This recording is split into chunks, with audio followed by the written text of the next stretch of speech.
Hello दोस्तों, Manish online classes के जेच में आप लोगों का स्वागत है। आज हम लोग पढ़ने वाले हैं फिजिक्स की 11वीं क्लास पढ़ने वाले हैं। इसमें हम लोग पढ़ने वाले हैं भौतिक राशियाँ, यूथ पब्लिकेशन आरआरबी 2024 के पढ़ने वाले हैं अपडेटेड बुक। इसमें हम लोग group D NTPC, ALP, RRB, JE, paramedical, RPF, constable, SI, ये सभी एग्जाम के लिए पढ़ने वाले हैं। क्वेश्चन की ओर चलते हैं।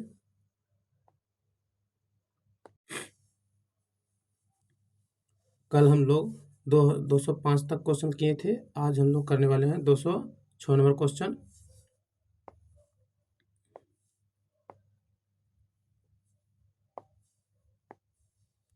एक पिंड द्वारा किया गया कार्य निम्नलिखित में से किस पर निर्भर नहीं करता है? एक पिंड द्वारा किया गया कार्य निम्नलिखित में से किस पर निर्भर नहीं करता है? इसके ऑप्शन हैं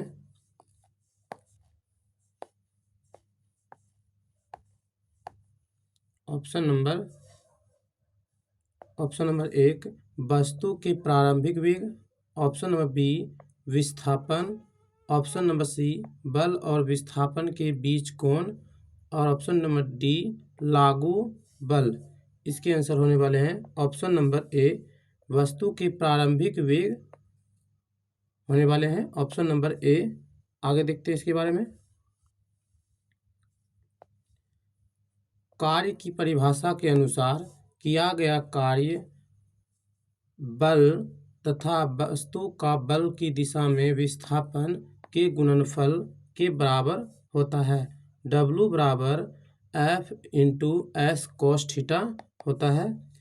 यह स्पष्ट है कि एक पिंड द्वारा किया गया कार्य वस्तु के प्रारंभिक वेग पर निर्भर नहीं करता है। आगे देखते हैं। कार्य वस्तु पर लगाए गए बल वस्तु के विस्थापन S तथा बल एवं विस्थापन के बीच बने कोण थीटा पर निर्भर करता है। कार्य एक अदिश राशि है। कार्य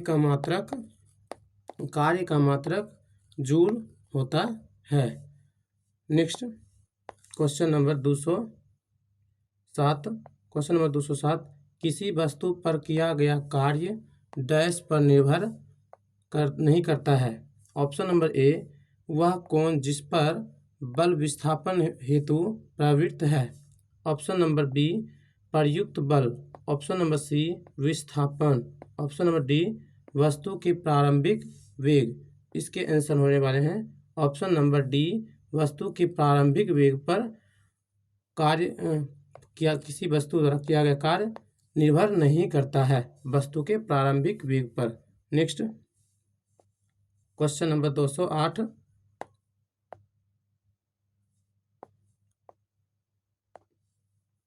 खाली स्थान न होने पर किया गया कार्य शून्य होता है। ऑप्शन नंबर ए वेग, ऑप्शन नंबर बी विस्थापन, ऑप्शन नंबर सी शक्ति, ऑप्शन नंबर डी संवेग। इसके आंसर होने वाले हैं ऑप्शन नंबर बी विस्थापन पर शून्य होता है। Next question number 209। कार्य हुआ ऐसा कहने के लिए दो शर्तें पूरी होनी चाहिए, उसमें से एक है। ऑप्शन नंबर ए बल की आवश्यकता नहीं है। ऑप्शन नंबर बी वस्तु विस्थापित होनी चाहिए। ऑप्शन नंबर सी ऊर्जा का अवशोषण या उत्सर्जन नहीं होना चाहिए। ऑप्शन नंबर डी वस्तु की स्थिति में कोई बदलाव नहीं है। इसके आंसर होने वाले हैं ऑप्शन नंबर बी वस्तु विस्थापित नहीं होनी चाहिए। ऑप्शन नंबर बी वस्तु विस्थापित होनी चाहिए। दो शर्तें हैं। नेक्स्ट देखते हैं। कार्य हुआ है ऐसा कहने के लिए दो शर्तें पूरी होनी चाहिए, उसमें से एक है वस्तु विस्थापन अवश्य होना चाहिए। Next question number 210। बल और विस्थापन के गुणनफल कहलाता है। ऑप्शन नंबर ए संवेग, ऑप्शन नंबर बी त्वरण, ऑप्शन नंबर सी कार्य, ऑप्शन नंबर डी भार। इसके आंसर होने वाले हैं ऑप्शन नंबर सी कार्य बल और विस्थापन के गुणनफल को कार्य कहा जाता है। नेक्स्ट, भार का मात्रक क्या होता है? भार का मात्रक तो न्यूटन, भार का मात्रक न्यूटन होता है। न्यूटन को एन से सूचित करते हैं। नेक्स्ट, कार्य का गुणनफल है। ऑप्शन ए ऊर्जा और आयतन, ऑप्शन बी शक्ति और विस्थापन, ऑप्शन सी बल और वस्तु की दिशा में विस्थापन, ऑप्शन डी बल और वस्तु का बल की दिशा में विस्थापन। इसके आंसर होने वाले हैं ऑप्शन नंबर डी, बल और वस्तु का बल की दिशा में विस्थापन होते हैं कार्य का गुणनफल।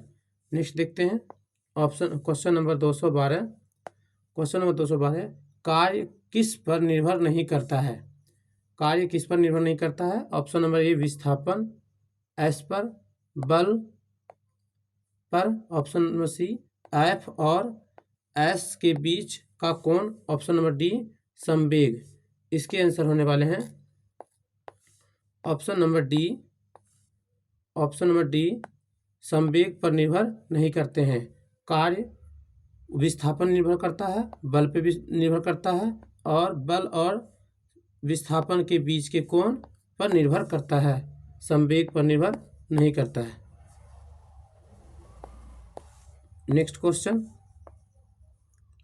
नंबर 213, यदि किसी वस्तु पर लागू एक स्थिर बल की दिशा में वस्तु द्वारा स्थानांतरित बल और वस्तु के परिणाम के रूप में दर्शाया जाता है तो इसे कहा जाता है। ऑप्शन नंबर ए गतिरोध, ऑप्शन नंबर बी किया गया कार्य, ऑप्शन नंबर सी आवेग, ऑप्शन नंबर डी त्वरण। इसके आंसर होने वाले हैं ऑप्शन नंबर बी, किया गया कार्य कहा जाता है। नेक्स्ट आगे देखते हैं, यदि किसी वस्तु पर लागू स्थिर बल की दिशा में वस्तु द्वारा स्थानांतरित बल और दूरी के परिणाम के रूप में दर्शाया जाता है उसे कार्य कहा जाता है। नेक्स्ट क्वेश्चन नंबर 214, किसी पिंड पर कार्य तभी किया जाता है जब डैश। ऑप्शन नंबर ए यह एक यांत्रिक प्रभाव के माध्यम से ऊर्जा वृद्धि का अनुभव करता है, ऑप्शन नंबर बी बल इस पर कार्य करते हैं, ऑप्शन नंबर सी वहाँ विस्थापन होता है, ऑप्शन नंबर डी यह किसी निश्चित दूरी के मध्य से आगे बढ़ता है। इसके आंसर होने वाले हैं ऑप्शन नंबर ए, यह एक यांत्रिक प्रभाव के माध्यम से ऊर्जा वृद्धि का अनुभव करता है। ऑप्शन नंबर ए आंसर होने वाले हैं। नेक्स्ट देखते हैं, किसी पिंड पर कार्य तभी किया जाता है जब वह पिंड एक यांत्रिक प्रभाव के माध्यम से ऊर्जा वृद्धि का अनुभव करता है। नेक्स्ट क्वेश्चन नंबर 215, लागू किए गए बल और विस्थापन की दिशा के बीच कोण 90 डिग्री है तो किया गया कार्य क्या होगा? 90 डिग्री है तो कार्य क्या होगा? तो ऑप्शन नंबर ए उदासीन, ऑप्शन नंबर बी ऋणात्मक, ऑप्शन नंबर डी सी धनात्मक, ऑप्शन नंबर डी शून्य। इसके आंसर होने वाले हैं 90 डिग्री होगा तो शून्य होगा, ऑप्शन नंबर डी होने वाले हैं। बल और विस्थापन की दिशा के बीच कोण 90 डिग्री होता है तो कार्य शून्य होता है। आगे देखते हैं, जब किसी वस्तु पर बल लगाकर वस्तु को विस्थापित कर दिया जाए तो कहा जाए कि कार्य हुआ है। यदि लागू किए गए बल और विस्थापन के बीच के कोण 90 डिग्री है तो किया गया कार्य शून्य होता है। नेक्स्ट क्वेश्चन नंबर 216, जब बल और विस्थापन के बीच कोण 90 डिग्री हो तो किया गया कार्य क्या होता है? शून्य पर है, ऑप्शन नंबर डी होने वाला है। नेक्स्ट क्वेश्चन नंबर 217, किसी वस्तु द्वारा कार्य करने की क्षमता या किसी वस्तु में निहित ऊर्जा पर निर्भर करती है। ऑप्शन नंबर ए वस्तु के द्रव्यमान और आयतन, ऑप्शन नंबर बी किसी निश्चित दिशा में वस्तु की गति, ऑप्शन नंबर सी कार्य करने वाली वस्तु की स्थिति और अवस्था, ऑप्शन नंबर डी वस्तु के परिणाम और दिशा। इसके आंसर होने वाले हैं ऑप्शन नंबर सी, कार्य करने वाली वस्तु की स्थिति और अवस्था। नेक्स्ट देखते हैं, न्यूमेरिकल है। एक मजदूर भूमि से 10 केजी का सामान लेता है और भूमि से इतना मीटर ऊपर अपने सिर पर रखता है। इसके द्वारा सामान पर किए गए कार्य की गणना करें। कार्य की गणना करें तो हम लोग पढ़े हैं 10 केजी, m बराबर दिया हुआ वैल्यू 10 केजी और दूरी दिया हुआ है s इक्वल टू 1.1 मीटर दिया हुआ है और छोटी जी का मान कितना है? छोटी जी का मान 10 मीटर सेकेंड इनवर्स 2 है। तो इसको हम लोग जानते हैं कार्य बराबर फॉर्मूला होता है F M G H. M का वैल्यू 10 गुना 1.1 गुना 10, इसको उड़ाएंगे तो कितना होगा? 10 से 10 कैंसिल, तो आंसर होने वाले हैं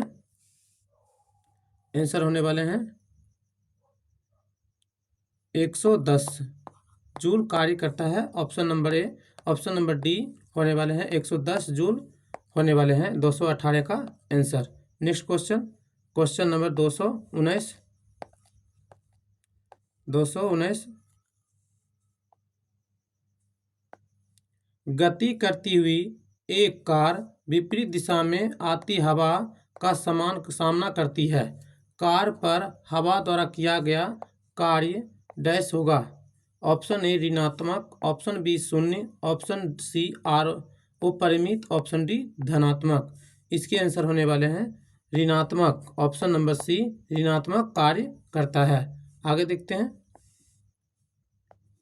जब गति करती हुई एक कार विपरीत दिशा से आती है, हवा का सामना करती है, तब हवा द्वारा कार्य पर लगाया गया बल कार्य के विस्थापन के विपरीत कार्य करता है और लगाए गए बल की दिशा तथा वस्तु के विस्थापन के बीच के कोण 180 डिग्री होता है। तो W बराबर FD इंटू कॉस 180 डिग्री। तो 180 डिग्री का वैल्यू क्या होता है? ऋणात्मक होता है। इसीलिए कार्य पर हवा द्वारा किया गया कार्य ऋणात्मक होगा। नेक्स्ट देखते हैं, क्वेश्चन नंबर 220। एक लड़की जिसका वजन 200 न्यूटन है और 2 मीटर ऊंचे ब्रिज पर चढ़ती है। यदि छोटी जी बराबर 10 मीटर पर सेकेंड स्क्वायर है तो ब्रिज पर चढ़ने के बाद लड़की द्वारा किया गया कार्य कितना होगा? तो W बराबर दिया हुआ है भार बराबर 200 न्यूटन और हाइट दिया हुआ 2 मीटर। तो लड़की द्वारा किया गया कार्य F बराबर दिया हुआ है, W बराबर दिया हुआ है भार मल्टीप्लाई ऊंचाई। भार का वैल्यू है 200 न्यूटन मल्टीप्लाई 2 मीटर दिया हुआ है। तो इसको 400 जूल कार्य करता है। 400 जूल कार्य करता है। इसके आंसर होने वाले हैं option number B. Next question number 221। यदि कोई कार 500 न्यूटन की नियत बल के साथ 15 किलोमीटर की दूरी की यात्रा करती है तो किए गए कार्य की गणना करें। तो F बराबर दिया हुआ है 500 न्यूटन, विस्थापन 15 किलोमीटर को 15 किलोमीटर दिया हुआ है। किलोमीटर को मीटर में बदलने के लिए 15 मल्टीप्लाई 1000 मल्टीप्लाई करेंगे तो कितना आने वाला है? 15,000 मीटर होने वाला है।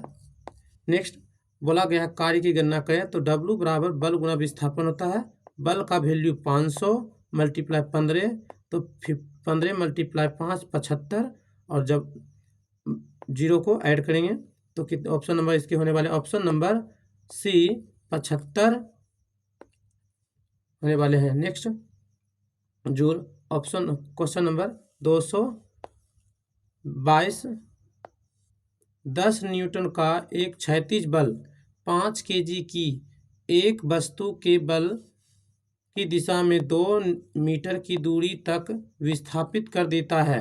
बल द्वारा किया गया कार्य सेम क्वेश्चन है।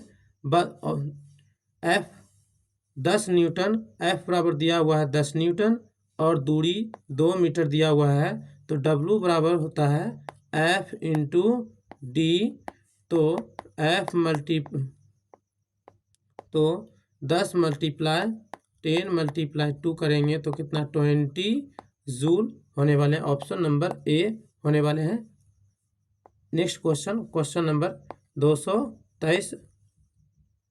क्वेश्चन नंबर 223, जब बल की दिशा में 10 मीटर की दूरी पर 10 न्यूटन के बल के तहत एक वस्तु स्थानांतरित होती है तो कार्य की मात्रा क्या होगा।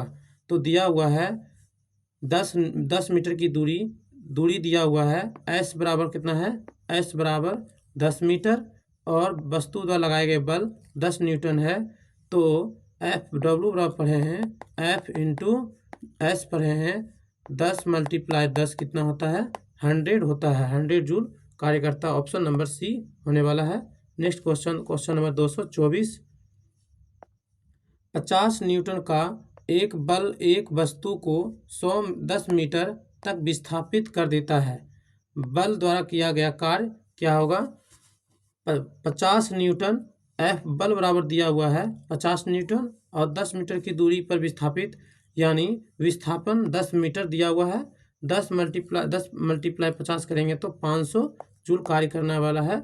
ऑप्शन नंबर ए होने वाले हैं। नेक्स्ट क्वेश्चन नंबर 225, किसी वस्तु पर बल लगाने पर यदि वह गतिशील नहीं होती तो इसे कहा जा सकता है। ऑप्शन नंबर ए अधिक शक्ति का प्रयोग हुआ है। ऑप्शन नंबर बी कार्य हुआ है।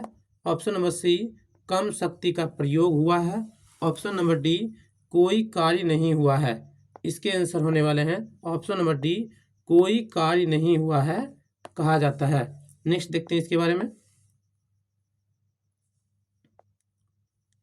किसी वस्तु पर लगने से अगर वह गतिशील नहीं हुई तो किया गया कार्य शून्य होता है।